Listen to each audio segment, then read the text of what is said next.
How does an All-American defensive tackle from Florida State go from the USFL and the NFL to pinning Big Van Vader for the WCW World Heavyweight Championship? And why did that groundbreaking moment last only months at the top? This is not a highlight reel. It's a full account of opportunity, resistance, and legacy of Ron Simmons. From masked menace in Doom to leader of the nation of Domination, we trace the moves, the missteps, and the impact that still echoes in WWE today. Born in Perry, raised in nearby Warner Robins, he grew up starring as a defensive tackle on the Warner Robins high school football team. Expectations were simple: work hard, keep moving, and if you're special, make it out. Ronald Simmons was more than special. Coaches noticed a lineman with rare burst and a motor that did not slow down in the fourth quarter. Florida State saw it too. He arrived in Tallahassee and shot up the depth chart at a speed that told everyone he wasn't visiting the program. He was going to anchor it. In an era defined by tough lines and tougher schedules, he became the player the staff trusted to steady the defense when it bent. The Bowden-era Seminoles treated Simmons like a cornerstone.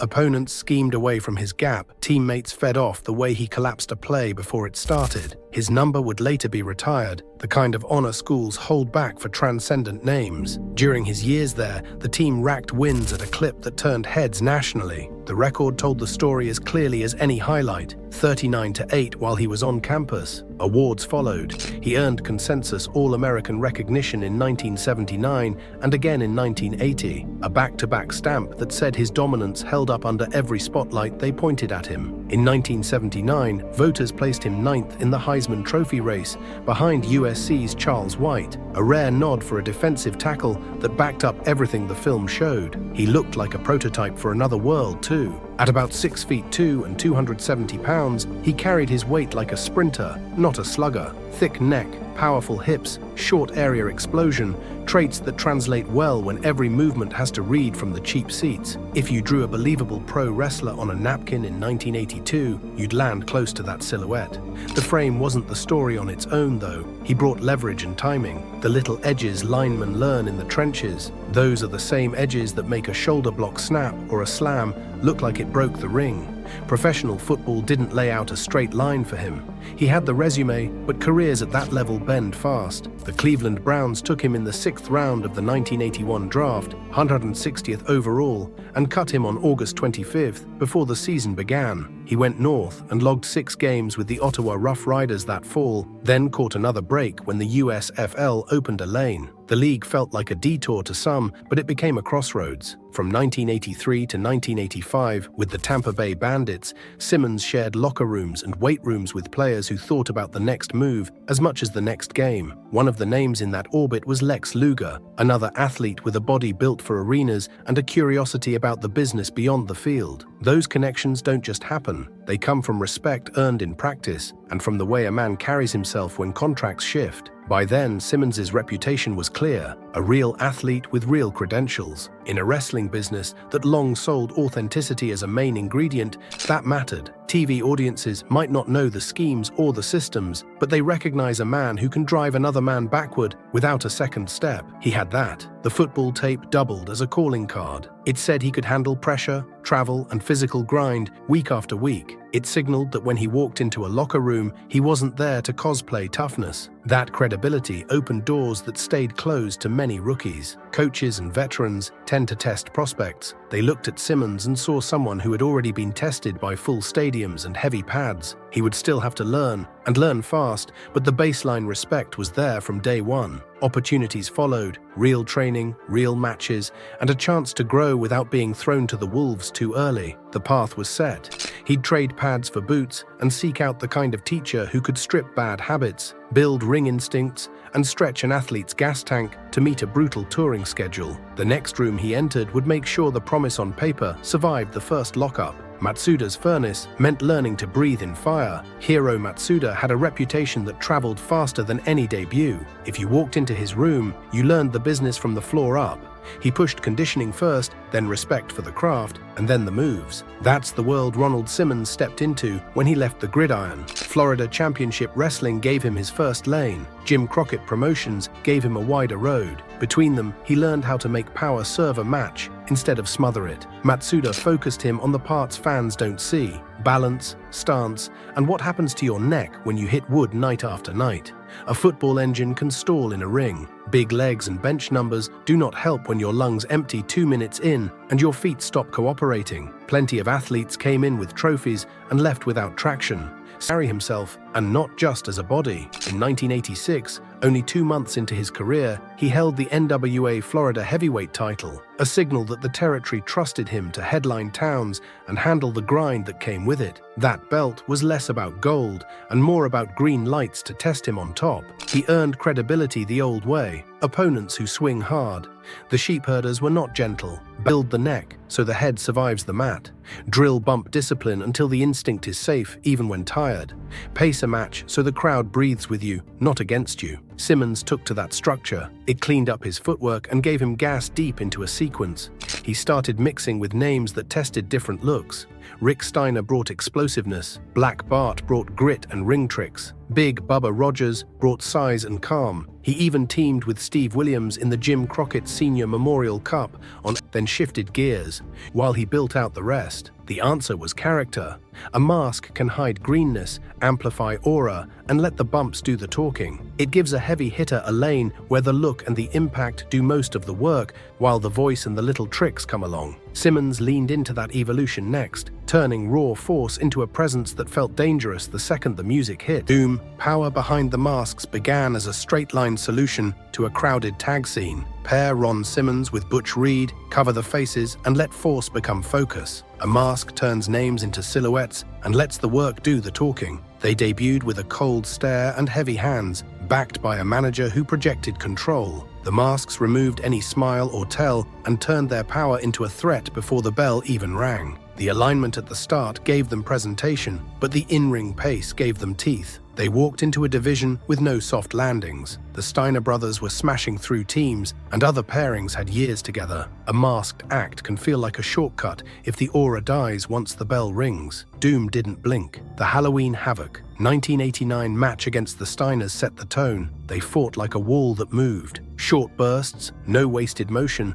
and a finish that landed hard enough to stick in fans' heads. That result told the audience the masks weren't hiding two prospects. They were shielding two hitters who could change a card. Presentation shifted when a different manager stepped in. The switch to Teddy Long took them from hired muscle to focused mercenaries. Long cut the post-match chaos and tightened their look. He framed them as problem solvers who didn't need to posture. The entrances got leaner, the matches grew meaner, and the results followed. They started stacking wins that mattered, the kind that move a team from mid-card to title pictures without a long speech. The booking matched the tone, fewer frills, more finishes. The chemistry between Reed and Simmons worked because both knew when to swing and when to hold. Reed's veteran timing gave their matches a steady beat. Simmons brought the pop, spine on chair shots or brawls in the crowd. It lived in the way they cut the ring, isolated a man, and ended flurries with a single counter that felt final. Without the masks, Simmons' intensity read clearer, and Reed's ring savvy played better to cameras. The team didn't sag. They adjusted, then answered with hardware. The climb paid off at Capital Combat 1990, where they won the NWA World Tag Team Championship. The run lasted, with defenses across house shows and TV, where the matchups ranged from classic babyface teams to slick rule breakers. They met the Rock and Roll Express with pace and timing, and tangled with horseman-linked pairings who tried to turn every bout into a chess match. Doom answered with the same plan: keep it tight, hit hard, get out. The reign stretched into early 1991, and in January they were recognized as the first holders of the WCW World Tag Team Champions in a way that doesn't fade when the plates leave your waist. Doom's run wound down with friction and pride, the kind that follows months of high stakes and heavy travel. The split didn't send Simmons backward. It cleared space. Without the mask and without the straps, he stood out as more than a tag anchor. He looked viable on his own, with timing sharpened by main event rounds and a presence that read across an arena. What followed moved him from tag respect to world title proximity. The company needed answers at the top, and he had the tools that translate in one night: a clean slam, a burst that reads on camera, and the steadiness to carry a moment built on tension. The next test would arrive on a card where the plan changed late and the stakes rose fast. A title heard around the arena began in Baltimore On August 2nd, 1992, at a WCW house show built for the champion, they had set the stage as Vader's night, mask, aura, forearms that sounded like they crushed ribs, until the plan rerouted. Sting was out after a Jake Roberts attack, and a raffle angle picked Ron Simmons as the challenger. Curiosity replaced certainty. He walked the aisle without theatrics, carrying the kind of calm that says the work would do the talking. Vader looked immovable. Simmons looked ready to try and move him anyway. WCW's main event lane had rarely featured a black babyface as the top figure, and fans knew the history even if commentary didn't spell it out. The setup carried risk. The company had protected Vader as a breaker of plans. Simmons stepped in on short notice and stood square. The tension was right there in the lockups. Each collision felt like a test to see whether the challenger could even scratch the surface. The crowd waited for a single opening and stayed loud enough to jump if it came. The match told a clean story. Vader mauled early, then Ron found timing. The shift came fast. Simmons absorbed a charge, set his base, and hit a snap-scoop power slam, folding the champion and sticking him to the mat. No swerve, no strange ref spot, just timing, leverage, and a burst. The referee's hand hit 3, and the reaction rolled like a wave. It was the kind of finish that reads in every seat, because it looks like a real solution to a real problem. Simple beats, loud answer, contemporary coverage marked the milestone. He was the first recognized African-American WCW World Heavyweight Champion, and reports at the time underlined how rare that image was on a major stage. Newspapers and local sports segments repeated the frame, history made on a night that was not built for a coronation. The victory was not treated as routine. It carried weight, and it showed up in the way outlets and fans spoke about it afterward. People in the building still talk about what they saw in the stands. Grown men hugging, kids on chairs with hands in the air, families celebrating as if they knew they were present for something that did not come around often. The release wasn't just noise, it looked personal. It sounded like relief and pride. A title change is common in wrestling. A room full of people feeling seen is not. The crowd carried Simmons out of that moment with energy that made the camera shake. In the wider sports world of 1992, big stages were starting to reflect a broader field, but pro wrestling moved slower on that front. The image of a black champion holding a top belt on national television ran against years of habit. That is why the reaction traveled beyond typical fans. Mentions in papers and TV sports blocks reached people who followed sports as culture, not only as entertainment. The snapshot of him with the belt became a reference point that spread past the usual wrestling circles. The belt sat on Simmons' shoulder, and expectation followed. Would WCW shape a reign around this victory that matched the impact of the win? That question hung over every next date on the calendar. A champion needs challenges, stories, and time. He had the title and an audience ready to go with him. The machine around him would set the pace. Whatever calendar would give the first clues. 5 months at the summit meant living as champion from August 2nd, 1992 to December 30th, 1992, a tight window that showed both promise and limits. Ron Simmons won the WCW World Heavyweight Championship in early August and dropped it back to Vader at year's end. In between, he worked a mix of TV defenses and house show loops, but the pay-per-view footprint stayed lighter than a new top champion usually gets. Clash of the Champions and Saturday Night TV gave him showcases, while Starrcade seasons circled back toward Vader. The timeline felt compressed. Big win, scattered follow-ups, then the belt moved again before the year closed. The questions started early. Fans asked who the next top heel would be on a steady basis. Some weeks it was a monster, other weeks it was a veteran name slotted up from the midcard. That rotating door dulled the edge. A champion needs a single hunter to define the era. Simmons Fist right to the face by Hacksaw He didn't Reed. always stick around long enough to build heat. On TV, Reed again. he looked strong, but the Former lineup didn't linebacker, always that feel fist like a right to the march through face, the now division. It felt blatantly like a choking. sampler. Specific defenses told the story. He beat Cactus Jack in a televised defense, a rugged match that showed he could handle chaos. At Halloween Havoc 1992, he turned back the Barbarian in a straightforward power clash that played to his strengths but didn't spark a long rivalry. At Starrcade 1992, he faced Steve Williams and walked out after a double countout that officials shifted to a disqualification win for Simmons. The outcomes kept the belt on him, yet none of those programs cemented a signature foil. They read like checkpoints, not chapters.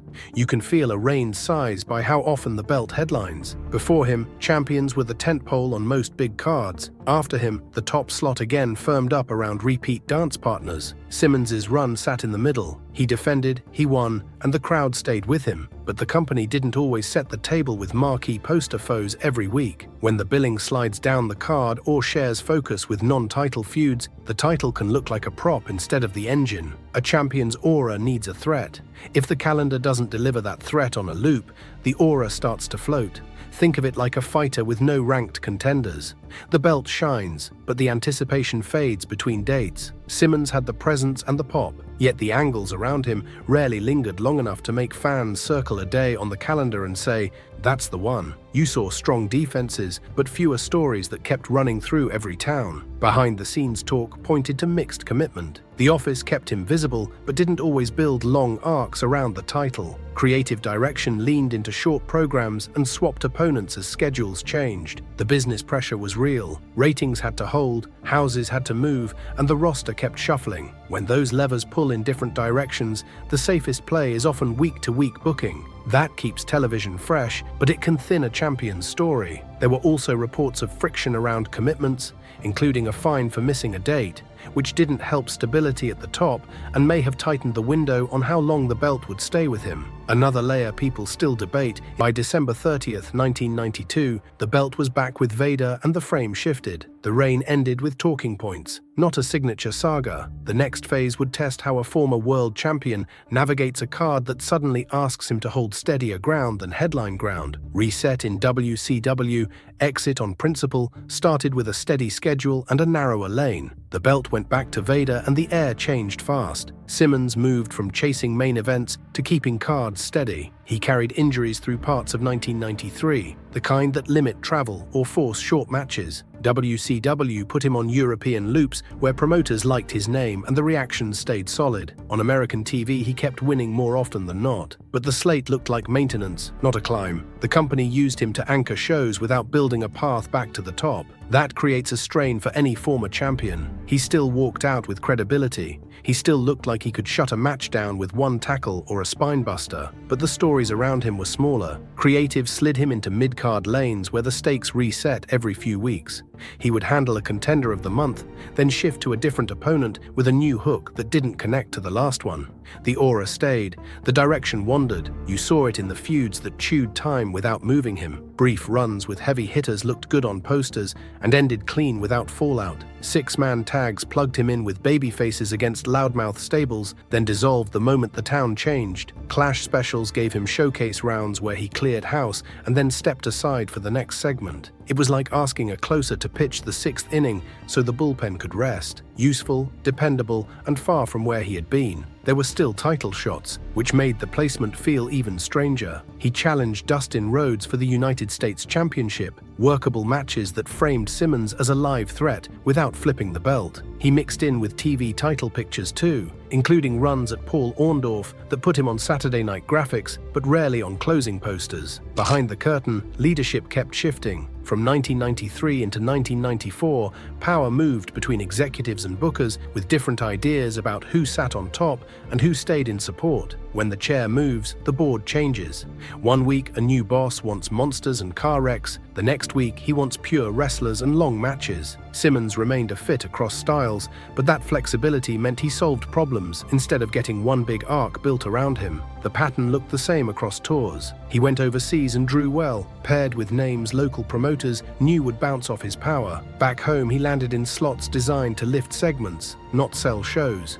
He did the work and raised the floor wherever he stood. That's utility work. It matters, it pays, and it erases headlines from your calendar. Week after week, the assignments read like support beams. By 1994, another factor defined the relationship: money and commitment. He was working on a per-appearance basis, not a full contract. That status explained why the booking felt transitional and why the company leaned on him as needed without mapping long arcs. He kept his edge even as the role shifted. The locker room treated him like a standard. Younger guys learned how to lay in strikes and keep timing because he demanded it. On TV, that respect showed up in how opponents bumped big for his power. Off TV, it showed up in how often his name came up when a card needed a steady hand. The trade-off is simple. Consistency replaces momentum. Reports at the time spoke to frustration, not a tantrum, more a steady sense that the ceiling had been moved and no one planned to lift it again. The company had new toys and older projects to fix. He had a resume that said he could headline and an assignment sheet that said mid-card muscle. There's only so long a veteran with pride sits in that slot without asking for a new scene. The end of the WCW run came sooner than later. His final match there aired in September 1994 on WCW Worldwide, a win over Scott Armstrong. After that, he took a brief stop in ECW. Late in 1994, he walked into a different kind of locker room and challenged Shane Douglas for the ECW World Heavyweight Championship, a shot that signaled he still read as top tier in a promotion that prized credibility. He also won the Extreme Warfare Battle Royal in December 1994, a quick run that kept his name hot while the next move formed. When bigger TV came calling again, the choice centered on role and respect. He wanted a platform that matched his experience and gave him a voice in how a group moved. That next door opened with a new name and a clear task. He booked himself as the center of gravity. Members rotated, but the points stayed the same. They were organized, they had rules, and they used numbers to win. It was a faction that spoke to identity and power on a stage that often flattened both.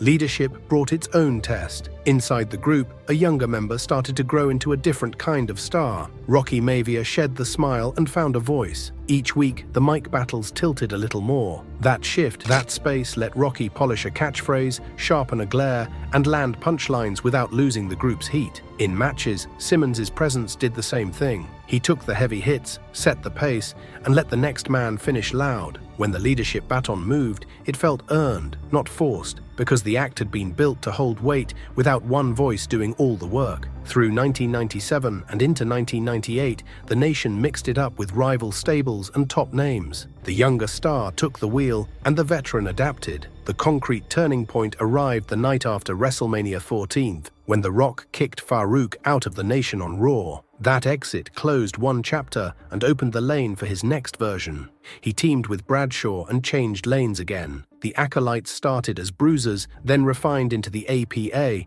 a simple concept that clicked right away. If you paid, they protected you. No mysticism, no long speeches, just a door, a table, and cash on delivery. They walked in like bouncers and fought like old-school shooters. The gimmick worked because it matched how peers saw them backstage. Tough, fair, and reliable when a segment needed grit. Their matches didn't chase flips or long chains. They hit hard, cut the ring, and ended it when it made sense. Results followed. Tag title reigns came in 1999 and again in 2001, with rivalries that stretched across the division and through multiple eras of the company's roster. The locker room treated them like de facto enforcers, the kind of team that set the tone for how stiff the night would run. Stories from peers painted them as road agent-like figures without the clipboard, the pair others called when a fight needed weight. On camera, that truth bled through. The APA looked like the men you hired when you ran out of friends. The act got popular even while booked as heels, at ground level. From there, the workload eased while the moments got louder. The next phase didn't need 20-minute matches. It needed timing, presence, and one word delivered at just the right beat. Legacy, one word at a time, is what his later years distilled to. Authority made simple and delivered with precision. Why did a single word become a signature as powerful as a finisher? By the 2000s, the schedule slowed, and the bruising tags gave way to spot appearances. Ron Simmons learned timing in a new way. He walked into a frame, let a scene breathe for a beat, and dropped one word that snapped the room together. Damn. The cadence mattered more than volume. He would step through a backstage door, see a ridiculous stunt, or a heel bragging too long, and end the moment with a deadpan verdict. It worked because the audience already knew his history, a career of hard hits and straight talk condensed into a one-word stamp that said judgment delivered. The cameos found their official rhythm on October 23, 2006. From there, the pattern became a running device. He appeared, assessed the chaos, and punctuated it with the word. The consistency turned it into a brand. Fans anticipated the beat, chanted along, and treated it like a release valve after whatever absurdity they had just watched. It was a veteran reading the room and giving the audience exactly what they wanted at exactly the right second. Plenty of legends fade when the matches taper off. He stayed relevant by treating the line like a tool, not a crutch. He didn't chase long monologues or nostalgia tours. He picked his spots, a wedding segment that spiraled into chaos, a comedy skit where a rookie overplayed confidence, a veteran celebrating too early. He arrived late, said the word, and left. Quick run-ins became timing drills. The punchline hit like a short clothesline, fast and flat, with the crowd filling in the rest. The line turned into a meme before memes had a share button. Fans repeated it in arenas, dorms, and offices because the rhythm was easy to copy and the meaning fit almost any mess. His in-ring coda landed clean too. On March 17, 2012, he wrestled his final match, teaming with Brian Christopher to defeat PG-13 at Crossfire Wrestling in Nashville, Tennessee. It was a nod to history and a tidy close to the part of his career measured in bell-to-bell miles. 2 weeks later, the company underlined the full picture. In 2012, the WWE Hall of Fame honored him for the arc, the historic world title on one channel and the tag and stable work on another. Inducted on March 31st by his APA partner John Bradshaw Layfield, the moment read as a thank you for both credibility and chemistry. It validated the idea that an athlete who broke a barrier could also drive entertainment that lived in little beats, not just main events. Like and subscribe for 100 years of luck. Until next time.